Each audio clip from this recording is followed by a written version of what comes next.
Күндүн маанилүү жаңылыктар менен тааныштырып, бүгүн программасы. Студияда мен Тимур Владислав. Саламатсыздарбы? Алгач чыгарылыштын кыскача мазмуну менен таанышып алыңыздар. Текебаев менен Чотоновдун сотуна 4 генерал күбө катары келди. Дээрлик баардыгы Чотоновдун пайдасына көрсөтмө беришти. Еревандагы АЭПтин жыйынынан президент Жээнбековдун селфиси тарады. Аны менен дүйнө лидерлери дагы чогуу түшкөн. Азаттыктын журналистинин үстүнөн милицияга арыз түштү. Журналист доогерди Женгонун өкүл баласы атады. Бүгүн Атамекен партиясынын лидери Өмүрбек Текебаев менен мурдагы өзгөчө кырдаалдар министри Дүйшөнкул Чотоновдун соту болду. Сот жүрүшүндө 2010 жылдагы июнь окуясын жана ошол учурдагы окуяларды так билген адамдар келип көрсөтмө беришти.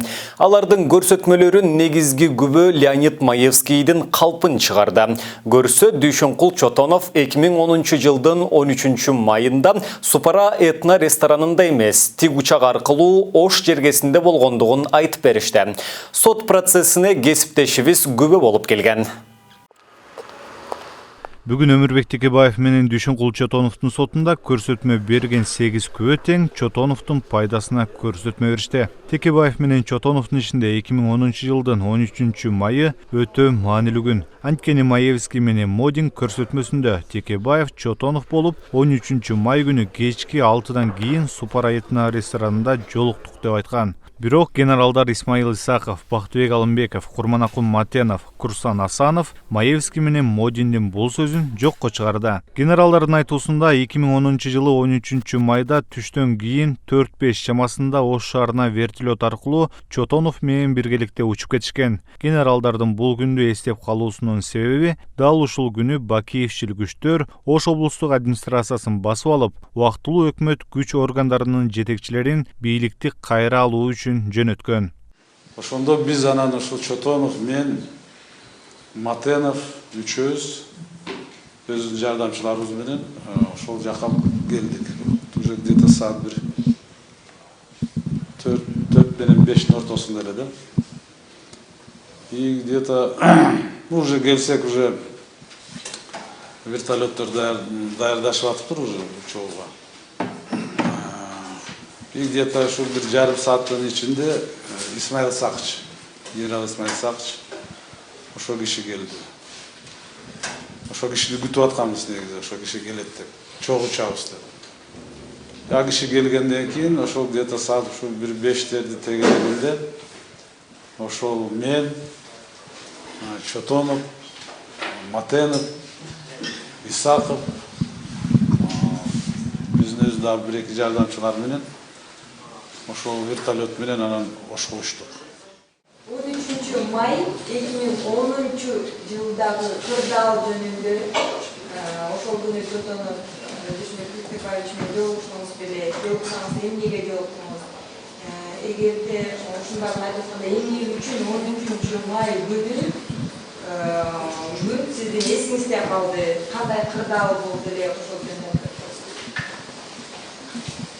13 май 2010 жылы Түштүк регионунда Бакиевдин жактоочулары бийлик имараттарын басып алышкан. Ош Жалал-Абад областында Баткенде ошондой да попытка болуп турган. Мына ошол кырдаалды бизге маалымат бергенден кийин бир 12-лерге саат 12-лерге жакын биз экстерне саат 2-де чогулганбыз. Отунбаеванын кабинетинде отурган. Ошону талкуулап, ким барат, ким басат, кантип калыпка келтиребиз деген маселени талкуулап, абдан баргандай сөздөр болгон ал жерде.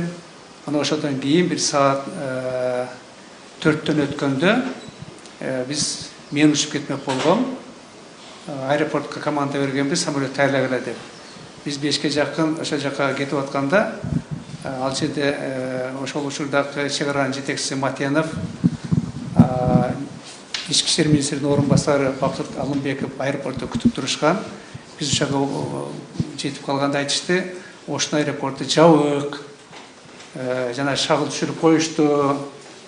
Ошондуктан самолет уша албайт дегенде мен команда берип, фурумузда бирге вертолет даярлагылагын, вертолеттер аркылуу учуп кетебиз деп, биз кайтып Фурунзараска военный аэродромго келип, мен Дүйшөн ошо жыйына чыккандан кийин Матенов, Алымбеков, анан бир топ генералдарды алып, Орго министринен биз Ошко учуп кетип, саат 6-дан кийин 7-ге жакын учуп барганбыз. Дүйшөнкул Чотонов 2010 жылы 13 майда Ош шаарына келгенин, ошол маалда Ош шаарында тартипти сактаган милиция башчысы генерал Курсан Асанов дагы тастыктады.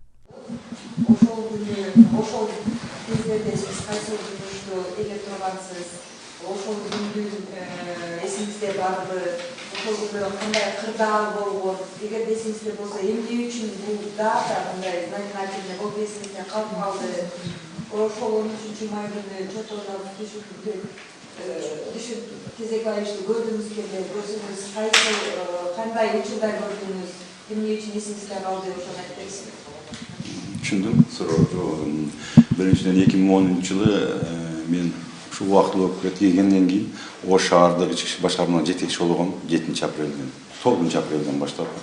Числосу эсимде жок. Ал жерде ошол учурга чейин мен Ош шаардык ички иши башкармаларында оперативдик кырдаал боюнча орун басар элем. 2010 жылы 13 майда бардыгы белгилүү болгондой, ал учурда ушул убактылуу өкмөткө караша бир күч пайда болуп, областык администрацияны басып алган. Ошол учурда Бишкек шаарына 13 май күнү баягы бизде Коргоо министрлигинин западный микрорайондо немеси бар, атайын вертолет менен Исмаил Исакович. Ошол учурдагы ички иштер башкармасынын биринчи орун басары Бакыт Мадамбекович. Анан сиз айтып аткан ушул Дүйшөн мырзалар, мен билген МЧСти башка жетектеп эле ошолор учуп келишкен. Негизинен ошол. Анан кийинки ошол барып, анан сүйлөшүүлөр болгон, ага мен толук катышкан. Мен ошол жерде тосуп алчылардын бири болгон элем. Эмне менен учуп келген, кайсы маалдарда учуп келген? Убактысын так айта албайм, күнүзү болгон бул вертолет менен учуп келген мен билгеним. Ошондуктан Западныйдагы баягы Коргоо министрлигинин военный час бар номерин биле албайм, мен ошол жерге учуп келишкенмин. 13 май күнү Оштогу бийликти алган адамдар губернатор кылып, экс-губернатор Мамасадык Бакировду дайындашкан. Бишкектен барган Исмаил Исаков, Бактыбек Алымбеков, Курманакул Матенов, Дүйшөнкул Чотоновдор кечинде алар менен жолугуш өткөргөн. Ошол жолугушууга катышкан Мамасадык Бакиров 13 май күнү кечинде Дүйшөнкул Чотонов менен жолуккам деп көрсөтмө берди. 2010 жылы 13 май күндөгү кырдаал жөнүндө айтып бере аласызбы? Эмне үчүн ошол 13 май күнү сиз эсиңизде калды? Ошол кезде кайсы жумушта элегенсиз? Ошол күндө болгон окуя боюнча. Кыскасы айтканда, мен 2010 жылы 9 апрелге чейин Ош областынын губернатору болгом. Убактылуу өкмөттүн декрети менен бошотулган. Ал убакта мен ишке иштечү эмесмин. 12 май, 13 май күндөрү юкта аз маз тополон болгон, аны билесиздер. Конкретно кайсы вопрос боюнча силерди кызыктырганбыз, ошону берсеңиздер мен так жооп берейин. Ошол 13 май күнү Чотонов Кезекбаевичти көрдүңүз беле? Эгерде көрсөңүз, кайсы жагдайда көрдүңүз? Кайсы маалда, сааттарын эгерде божом болбосо да айтып бере аласызбы? 13 май күнү түнү болчу, 9-10 болсо керек. Южный резиденцияда бир эле Чотон эмес, ал жерде 10дан ашык адам менен жолугушуу болгон. Ал жерде ошо ситуация боюнча пикир алышканбыз. Кантип элди тынчтандыруу боюнча 13 май күнү 9-10 болсо керек. 2 сааттан ашыгыраак болгон. Ал жерде Дүйшөн Чотонов болгон, Исмаил Исаков болгон, Эркин Алымбеков болгон, правоохранительный органдардын сотрудниктери болгон. Ошол убактагы Ош областынын жана Ош шаарынын спецслужбасынын башчысы. Анан көп калгандардын эсинде жок. Негизги фигуралар ошолор тегерегинде. Ошол убактагы Ош областынын губернаторунун милдетин аткаруучу ларда болгон, бүгүнкү күндө мамлекетибиздин башчысы. Дүйшөнкул Чотонов 13 май күнү Ош шаарына барганын анын ошол маалдагы жан сакчысы Тынчтык Аметов айтып берди. Ал 13 майда Ошко вертолет менен учканда учак ичинен тарткан видео тасма бар экендигин, ал тасмада генералдар менен катар Чотонов да отурарын айтып, видео тасманы сотко далил зат катары өткөрүп берди. Saatın, çiskosu, koyduğunuz gibi. Жоқ, менікі анчалық күшті емес. Kapısına koyunca da saatı, günü Менікі Emnemeyi taktınız. телефон менен эле. Telefonu özel. Бирок телефон болгондо дагы жылы, айы, анан жуманын кайсы күн экени түшүп турат. Ол sıra жоқ. Мисалы, азыр деле текшерип көрсөңүздөр, азыр деле далек беренге мүмкүнчүлүк бар да. Текебаев менен Чотоновду соттогон мурдагы соттор 13 майда саат 6-га чейин эле Чотонов Ош шаарына учуп кеткенин айткан көрсөтмөлөргө ал күнү ар 2 саат сайын Ошко вертолет каттап турган деп жооп берген. Бирок 2018-жылы депутат Жанар Акаев 2010-жылы 13 май күнү Ош шаарына канча самолет канчада учкан деген суроо жиберип жооп алган. Анда Кыргыз аэронавигация 2010-жылы 13 майда саат 17:21-де Ошко вертолет учуп кеткен деп жооп берген. Бүгүн Кыргыз аэронавигациянын жарандык авиациясынын директору Татьяна Пинчук келип, 13 май күнү бир гана вертолет саат 17:21-де Ошко учкандыгын тастыктады. Мы можем сказать, что 13 мая выполнился полет на Ми-8 по заявке сил воздушной обороны Вооруженных сил Кыргызской Республики Ми-8 01-101, и он выполнил полет из Фрунзе-Рас до площадки Тюлькен. Это в районе Аша находится. Вылетел он отсюда в 17:21 местного времени и произвел посадку в 18:55 местного времени на площадке Тюлькен. О том, кто находился на борту и состав экипажа, это тоже запрашивали у нас, мы ответили, что мы такими... Ошентип Маевский менен Модиндин Текебаев Чотонов менен 2010-жылы 13 майда кечки 6-дан кийин Супарайытна комплексинде жолукканбыз деген сөзүн бардык күбөлөр тең жокко чыгарды. Ал эми жарандык авиациянын директору документтер менен далилдеп берди. Сот ишти 3 гана саат карагандыктан калган күбөлөр суралып үлгүргөн жок. Сот кийинки отурумду 17 октябрга койду. Батукаевты мыйзамсыз бошотуу жөнүндө иш боюнча тергөө аяктады. Бул тууралуу Ички иштер министрлигинин басма сөз кызматы билдирди. Маалыматта белгиленгендей, иш боюнча сотко чейинки өндүрүш иликтенүүдө. Азыркы учурда сотко чейинки өндүрүш боюнча 19 шектүүгө маалымдама тапшырылып, Бусурманкул Табалдиев шектелип жаткандыгы жөнүндө сырттан маалымдалып, ал эл аралык издөөгө, анын ичинен Интерпол багыты боюнча дагы издөөгө алынгандыгы айтылды. 14 шектүү тергөө менен кызматташуу жөнүндө макулдашууга кол коюшса, ал эми 5 шектүү макулдашууга кол коюшкан эмес. 18 шектүү кылмыш иштин материалдары менен таанышып, 2019 жылдын 27 сентябрында кылмыш иштин материалдары башкы прокуратурага кабыл алынган чечимдердин мыйзамдуу болгондугун изилдөө жана сотко жөнөтүү үчүн жиберилди деп айтылат маалыматта. Эске салсак, Табалдиев 2006 жылы Бакиевдин жана 2013 жылдан 2015 жылга чейин Атамбаевдин президенттиги учурунда УКМКнын башчысы болуп турган. Ошондой эле 2011 жылдан 2013 жылга чейин Коргоо кеңешинин катчысы болуп эмгектенген. Азаттыктын Оштогу журналисти Ыдырыс Исаковдун үстүнөн милицияга арыз түштү. Даттанууну жеке ишкер Канат Сапаев жазганы белгилүү болду. Ишкер Канат Сапаев өткөн жылдын май айында Ыдырыс Исаков мага чыгып, салык төлөөдөн качуу боюнча өзүнүн иликтөөсүн жүргүзөрүн айткан. Анан алар келишип, менин ишканамдын аймагын тарта баштады. Мен алардын тартууга укуктары жок экендигин айткам. Мен алардын акча талап кылып жатканын түшүндүм. Менде акча жок болгондуктан машинаны берүүмдү айтышты. Милицияга кайрыларымды айттым деп жазган өз арызында. Ишкер андан соң сюжет эфирге чыккандан кийин ишканасы жабылганын, 100 адам жумушсуз көчөдө калгандыгын дагы жазган. Арыз түшкөнгө чейин Ыдырыс Исаков Facebook баракчасына ага карата каралоо иштери башталгандыгын жазды эле. Анда ал кечээ Ыдырыс Исаков менден $5000 сурады деп бир жигит маалымат таратты. Ал бала милициянын полковниги экендигин унутуп, каралардын ана башы Дженгого өкүл бала болуп алган ишкер Жалил Атамбаевдин колунда иштейт. Ошондуктан ал баланын абалындагы жакшы түшүнөм. Мага карата каралоолор дагы болот, али көп болот. Ал эми мен коррупция менен көрөшө берем. Ууруну ууру, кылмышкерди кылмышкер деп айта берем. Беттерин ача берем деп жазды журналист. Нурбек Молдокадыров Нарын шаарынын жаңы мэри болуп дайындалды. Буга чейин ал Акталар районунун мамлекеттик администрация башчысы аким болуп иштеп келген. Бул тууралуу БШКдан тастыкташты. Маалым болгондой, Молдокадыров Кыргызстан фракциясынын мүчөсү. Мэр шайлоодо Нурбек Молдокадыровдон тышкары дагы 2 талапкер бул орунга ат салышкан эле. Алардын бири Эмилбек Чымылдаков шаардын мэриясынын алдында муниципалдык менчик башкармалыгын жетектейт.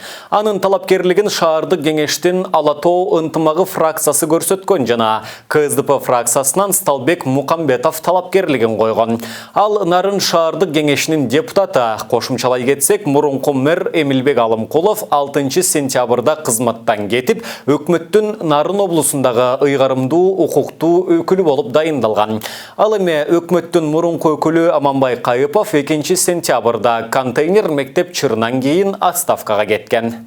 ЭАЭПтин Арменияда өтүп жаткан жыйынында өлкө лидеринин чогуу түшкөн сүрөтү жарыяланды.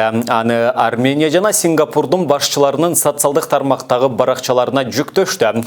Сүрөттө Казакстандын президенти Касым-Жомарт Токаев, Кыргызстандын башчысы Сооронбай Жээнбеков, Армениянын премьер-министри Николай Пашинян, Молдованын президенти Игорь Додон белгиленген. Саммитке Россиянын президенти Владимир Путин дагы катышты, бирок ал селфиге түшкөн эмес. Кыргызстандын Кулунду жана Тажикстандын Овчи Калача айылдарын байланыштырган 12 метрлик көпүрө кайра оңдолду. Анын эскилиги жетип, 2 жыл мурда жарактан чыккан. 16 сентябрдагы эки тараптын куралдуу жаңжалынан кийинки расмий жолугушууларда абалды жөнгө салуу үчүн бул көпүрөнү биргелешип оңдоо макулдашылган. Ачылыш салтанатына катышкан Баткен жана Согди облустарынын жетекчилери жаңы көпүрөнү достук деп аташып, ал чегарадагы чыр-чатак жана кан төгүүгө эмес, туруктуулук менен ынтымакка кызмат кылсын деген тилектерин билдиришти. Кыргызстан менен Тажикстандын ортосундагы чегаранын жалпы узундугу 976 чакырымды түссө, анын жарымына жакыны, же болбосо башкача айтканда 470 чакырымы тактала элек. Сокулуктун Орок айылында жаштар арасында чыккан чырды баштагандар белгилүү болду. Ал окуя боюнча факты катталып, уруш эмнеден чыккандыгынын чоо жайын милиция билдирди. Бүгүн мушташты ким чыгаргандыгы аныкталып, ага кылмыш иши козголуп, сотко чейинки өндүрүш башталгандыгы тууралуу облустук милициядан билдиришти. Алардын маалыматына караганда, керектүү экспертизалар дайындалып, милиция ок чыгарган кишини кармоо боюнча аракетин жүргүзүүдө. Эскерте кетсек, Орок айылында буга чейин дагы мушташ чыккан. Тагыраагы ушул жылдын 5-июлунда эртең мененки орозо айттан кийин жаш балдар мушташып жаңжал чыккан. Жаш балдардын мушташы күчөп, жүздөгөн кишилер көчөгө чыккан. Натыйжада 15 үйдүн терезелери талкаланып, бир саманкана өрттөлгөн. 25-30 киши Сокулуктун милиция бөлүмүнө жеткирилген. Ташкент шаарында өзгөчө оор кылмыштар менен соттолуп, качып издөөдө жүргөн Өзбекстандын жараны Кыргызстандан табылды. Бул тууралуу Баткен облустук милициясынан билдиришти. Маалыматка караганда, ал чегараны бузуп өтүп, 2016 жылдан бери Баткен облусунун аймагында өзүнө легенда түзүп, аты жөнүн Кошоков Бекболот деп өзгөртүп жашап жүргөн. Ал тургай үй бүлө курууга жетишкен. Кадамжай райондук милициясынын кызматкерлери тарабынан жүргүзүлгөн ыкчам иликтөө иштеринин натыйжасында кылмышкер Кызылкыя шаарынан кармалды. Кармалган жаран 1983 жылы туулган Абосов Сайдуллахон болуп чыккан. Абосов 2010 жылы Өзбекстандын аймагында зордуктоо, адам өлтүрүү жана каракчылык беренелери менен жоопко тартылып, жазасын өтөп жатып, 2016 жылы Кадамжай районунун Масалиев айыл аймагынын Исмат Какыр айылы аркылуу мамлекеттик чегараны мыйзамсыз бузуп өтүп качып кеткен. Кылмышкер уақытылуу кармоо жайына киргизилди. Ал эми чогултулган материалдар УКМКга өткөрүлүп берилди. Азыркы күндө бул жарандын үстүнөн Кызылкыя жана Кадамжай шаарынын бир нече тургундары арызданып, анткени Кошоков Бекболот эл ишенимине кирип, жалпы 300 000 сомго бир нече адамдарды алдап жүргөндүгү аныкталып, териштирүү иштери жүрүп жатат. Чүйдүн Сокулук районунун тургуну 3 аялды кулчулукта кармап тургандыгы жөнүндө маалыматты милиция териштирип жатат. Факты боюнча сотко чейинки өндүрүш башталды. Кечээ интернет булактарында чыккан маалыматтарда Сокулуктун тургуну 3 аялды кулчулукта кармап, бирөөнү чынжырлап койгондугу айтылган. Милицияга арызды алардын биринин тууганы жазган. Чүй облустук ички иштер башкармалыгынын басма сөз катчысы Назира Имангазиева шек саналган кишилер суракка экспертиза жүрүп жаткандыгын билдирди. УКМК Бишкек мэриясынын бөлүм башчысы жемкорлукка шек саналып кармалгандыгын билдирди. Расмий маалыматка караганда, ал 1-Май районундагы Калысордо конушунан 7 гектардан ашык жерде турак жай куруу үчүн мыйзамсыз бөлүп берип, жеңичинен көрсөткөн кызмат үчүн 2 миллион сом алган. Ошондой эле бөлүм башчы өзүнүн кызматтык абалын пайдалануу менен расмий документтерди жана Бишкек шаардык мэриясынын жана башка мамлекеттик органдардын жетекчилеринин жасалма колун коюп, ошондой эле бул жасаган иш-аракеттери мыйзамсыз экендигин билип туруп, жерди бир категориядан башка категорияга которууга аракет жасаган. Бул факты боюнча кармалган кызматкерди УКМК тергөө бөлүмүнүн убактылуу кармоочу жайына киргизди. Өзбекстандын Ташкент шаарында Кыргыз элчилиги тарабынан мамлекеттик тилдин 30 жылдыгы жана Саякбай Каралаевдин 125 жылдыгы белгиленди. Иш-чарага бир катар мамлекеттик жана коомдук ишмерлер, кыргыз мектептерде билим алган окуучулар жана маданий борбордун жамааты катышты. Кыргызстандын Өзбекстандагы ыйгарым укуктуу элчиси Ибрагим Жунусов өз сөзүндө кыргыз тили жана маданияты сакталып, укумдан тукумга өтүшү маанилүү экендигин баса белгиледи.